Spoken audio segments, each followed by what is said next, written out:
guys, it's Becky. Welcome back to my channel. I'm really excited for today's video because it is the beginning of a new year. This year more than ever, I think I'm definitely ready to say goodbye to the old year and start a new year fresh. Any new start to something is refreshing, and I definitely know that we all need it this year more than ever. This video is 5 things that you can do and that I did that were small changes that really made a big difference in my life. And I think that's really important, especially this time of year. So many people are making resolutions and goals and intentions for the new year. But this is just to encourage you to think, looking at your life, what you've done in the past and what you want to do going forward. What are some things you want to change about your life? What are some problems or bad habits that you see creeping into your life that you want to change? And these 5 steps hopefully will help you understand that seeing those problems and seeing those changes you want to make and breaking them down into a very tangible, effective baby step can really get you to that end result. So for me, the first thing was, and like so many people, and as much as I am anti-phone, and if you guys watch my channel, you know that, it still is something that we all use pretty much every single day. And I was finding myself on my phone way more than I wanted to be. And that's even still not as much as a lot of people are on their phones. So as much as I tried to control it, it was still happening too often. And I found that it was happening the most often at night or in the morning before I got out of bed. Because I used to charge my phone in my room. And I've talked about this in a video recently where I basically had to kind of parent myself and say, okay, if you cannot control yourself to not get on your phone in the middle of the night, to not sit on your phone for 30, 45 minutes in the morning before you get up, then you can't have your phone in your room. I had to give myself a little bit of tough love. And so for the last, I would say 6 months or so, I have been charging my phone at night downstairs in my office, completely away from my bedroom, because I wake up several times throughout the night for various reasons. So I would always check my phone before I lay back down. I would always check my phone and kind of goof around on my phone right before I went to sleep. For various reasons, that's a bad habit. And then also in the morning, instead of getting up when I woke up, I would lay around in bed for 30, 45 minutes, scrolling through Instagram, checking emails and all that stuff. And it was not the way that I wanted to start my morning, and it's not the way that I wanted to end my day. So that has been a huge change for me. I noticed every week now when I get my weekly screen report with my phone usage has been way down, which is really a good thing. So maybe you have the same issue and you're finding that your phone is keeping you up at night, or you're finding you're getting up in the middle of the night and checking your phone, or you're spending too much time in the morning instead of getting up and doing something relaxing or productive or whatever, you're sitting on your phone for 30, 45 minutes. And people will say, well, put it across your room. And that does help. And I guess that's better than nothing. But even that for me was not a good place for it to be. So it stays downstairs now, and that has been a huge thing. The second thing, and this kind of ties into the phone situation, I would try to make praying a daily part of my life. Now, obviously I pray before meals and I try to pray before bed and things like that. But I mean like dedicated quiet time over and above the normal praying that I do. And so that could be sitting down and praying. It could be writing in my gratitude journal. It could be doing a devotional, whatever it is. I'm calling it that category of praying. When I was spending all that time on my phone in the mornings, then I would have to hit the ground running because the girls were up at that point. We had breakfast, we had school, and there wasn't time to get my prayer done in the morning. Well, then I would have the busyness of the day that would come along. Prayer didn't happen then either.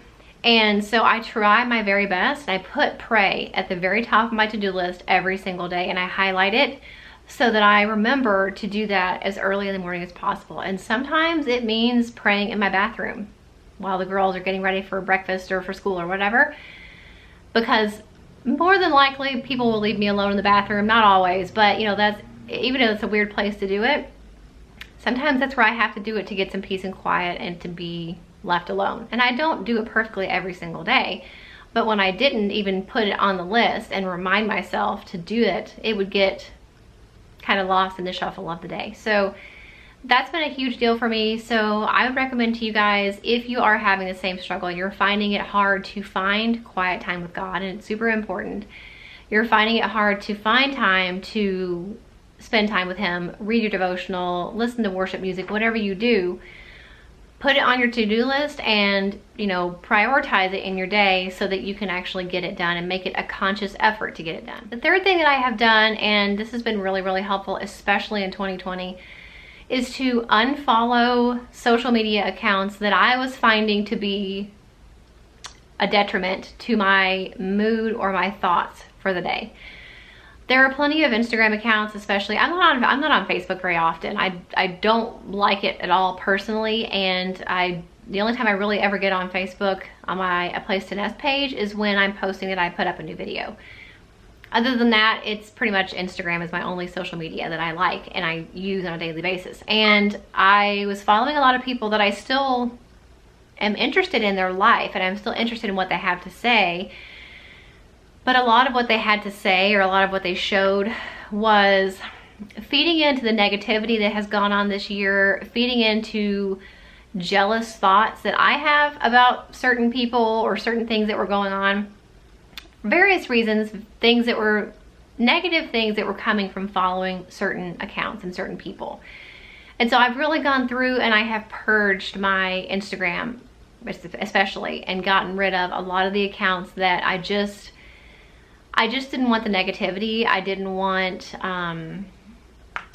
that perspective in my mind every single day showing up on Instagram, and that has been a really good decision. If you look at my Instagram people that I follow, there's like less than 100 people, and that's not to say there's only less than 100 people that are worth following. It's just those are the 100 people or accounts that I truly enjoy watching on a daily basis, that I am not upset or I don't have any type of negative feeling when I look at their posts or read their posts.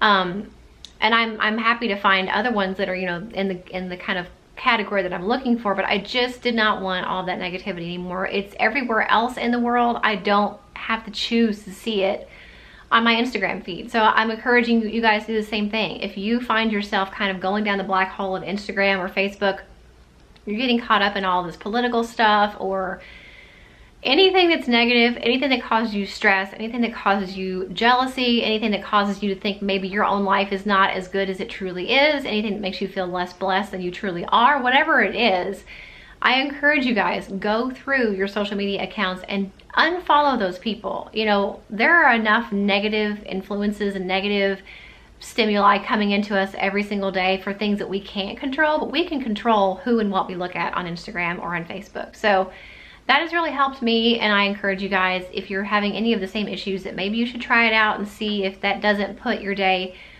if that doesn't make your day a little bit better, doesn't keep your mindset a little bit happier and more positive when you're getting those negative things out of your sight. The fourth thing that I have been working really hard to do, especially in the latter half of 2020, is putting less things on my to-do list every day. I love lists. I thrive on lists. I really enjoy making them. And my daily to-do lists are super, super important because they are how I get things done. They keep me on track. Otherwise, I would be just kind of flying all over the house with no idea what I'm doing.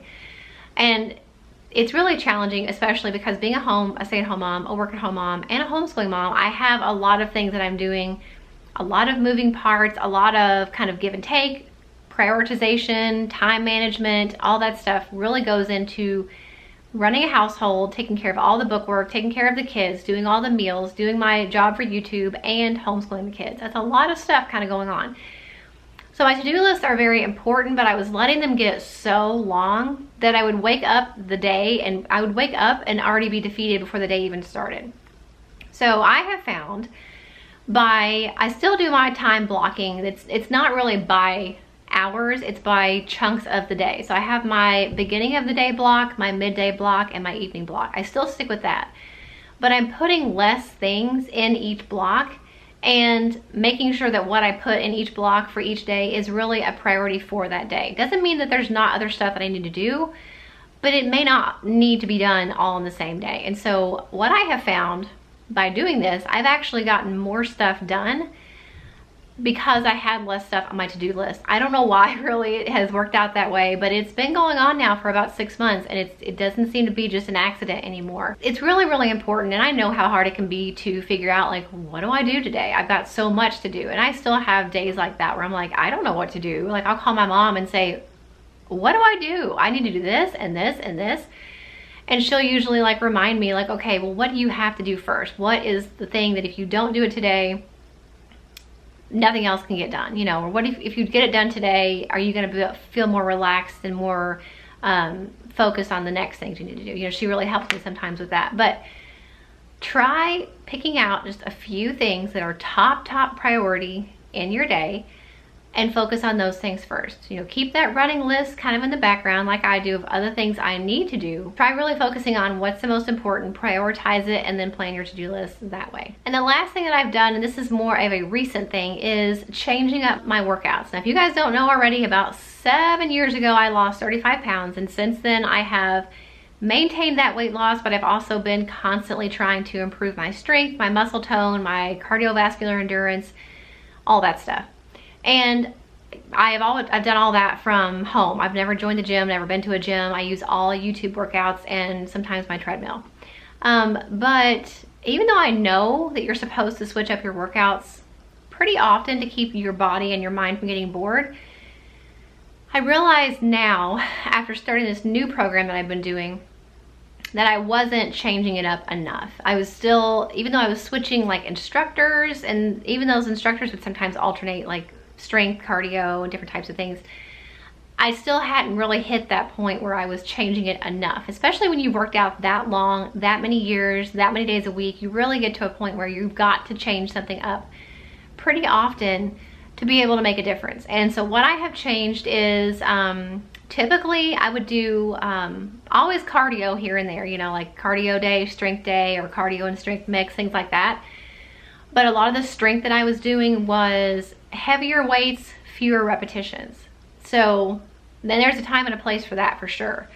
But I've noticed since starting this new program, which is Heather Robertson on YouTube, it's a YouTube channel, so all her videos are free. She's got several, she's got tons of videos on there, and then she's got several workout programs that are free. You don't have to pay extra for them. The one I've been doing is her 12-week program. I am getting ready to start week 8 next week. And in the previous 7 weeks, I've already noticed a huge difference in changes in my body. Like I hadn't really seen changes in my body in probably years. But since starting her program, and her approach is a lot different than what I had been doing, it is lighter weights, a lot more repetition. So you're working a lot more with toning than you are adding, you're still getting strength, but it's a different type of result on the muscle. And I've noticed since doing that, I look a little bit different to me. And something must be different, because I've noticed in the last 7 weeks that I have gone down a pant size. I can still wear the other size and they fit just fine. But I was able to go down a pant size to a little bit smaller because I was finding my bigger pair was actually getting a little bit loose. So I can't say whether or not I actually lost a number of pounds because I don't own a scale. But you know, you can tell by how you look to yourself, and you can tell by how your clothes fit. And going by those two things, I've noticed that something is changing. So if you guys are planning on trying to lose weight this year, or you've already been on a weight loss journey and maybe you've reached a plateau, maybe you haven't seen any results, any differences in a long time, really consider that you need to change up what you're doing somewhat drastically. Now, if you are doing all cardio, for sure, you should be adding in strength. You should be doing that anyway. But if you haven't been doing strength, add in some strength workouts here and there.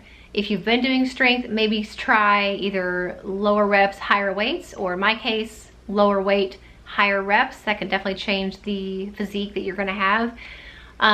You know, mix things up significantly and do it fairly often so your body is always guessing and it never really gets in that safe space where it just wants to sit there and not change. So that's really been a small thing that I have changed that I have noticed to make a significant difference. All of these things are small changes that have made a significant difference in my life. And that's kind of what I said at the beginning of this video. The whole point of this video is to encourage you guys that before you sit down and make huge plans and goals and resolutions for 2021, try to think of it in the small picture, the shorter term bite size of maybe your ultimate goal, but smaller changes you can make to get you to that point. Little things can make a huge difference, and that can work to your favor or to your detriment. So I encourage you guys to sit down and figure out some small changes you can make in your favor in whatever category you feel that you need to make changes in or you want to make changes in. So I just want to get this kind of out there and let you guys think about it. And that's really what works best for me, is small changes that make a big difference in the long term. So if you like this video, it encouraged you, it inspired you, please give it a thumbs up and let me know in the comments below, what are some changes that you would like to make in your life in 2021? There are so many things that we can't control, and that's been really evident in 2020. A lot of things that are out of control, just, economically, politically, health-wise, but there are just as many things that we can control. And so you guys let me know in the comments, what are some things you guys are really wanting to change or improve? I'd really love to know. And you guys inspire me all the time. So I'd love to know if you want to leave in the comments for me. Also, make sure if you haven't already that you subscribe before you head out. I post a new video every single week, at least one. There are certain times I'm able to post 2, 3. Around Christmas time, I usually post sometimes 4 or 5 a week. So definitely subscribe if you are interested in mom life videos, organizing, planning, home decor, homeschooling, Disney videos. At some point, we will get to go back to Disney World, and I'll be making some Disney videos for you guys. So if you like those types of videos, make sure you subscribe, and I'll see you in the next one. Bye.